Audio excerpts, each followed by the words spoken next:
সবাইকে এই মামলা থেকে খালাস দেয়া হয়েছে।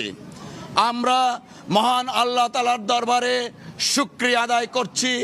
জনাব তারেক রহমান সাহেব আজকের এই রায়ের মাধ্যমে ন্যায় বিচার পেয়েছেন।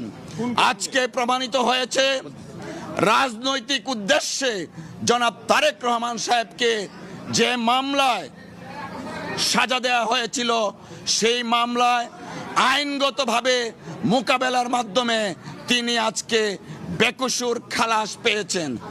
আমরা আরেকটা কথা একটু বলতে চাই, তা হলো প্রথমেই বলেছি গত 2 দশক যাবৎ এই 21শে আগস্টের মামলাটা বাংলাদেশের রাজনীতিতে ডমিনেট করেছিল এবং সম্পূর্ণভাবে শেখ হাসিনা এবং আওয়ামী লীগের নেতাদের প্রপাগান্ডার শিকার হয়েছিলেন জনাব তারেক রহমান সাহেব।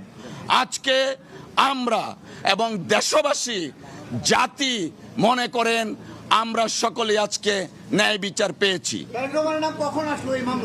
তারেক রহমান সাহেবের নামটা এসেছিল, আপনারা জানেন 4টা চার্জশিট দেওয়া হয়েছিল, 3টা চার্জশিট, ইভেন 111-এর সময় একটা চার্জশিট দেওয়া হয়েছিল, সেই চার্জশিটে তারেক রহমান সাহেবের নাম ছিল না।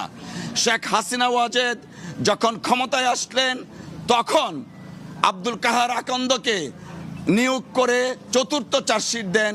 সেই চার্জশিটে জনাব তারেক রহমান সাহেবকে রাজনৈতিক উদ্দেশ্যে এই মামলায় ইনক্লুড করা হয়।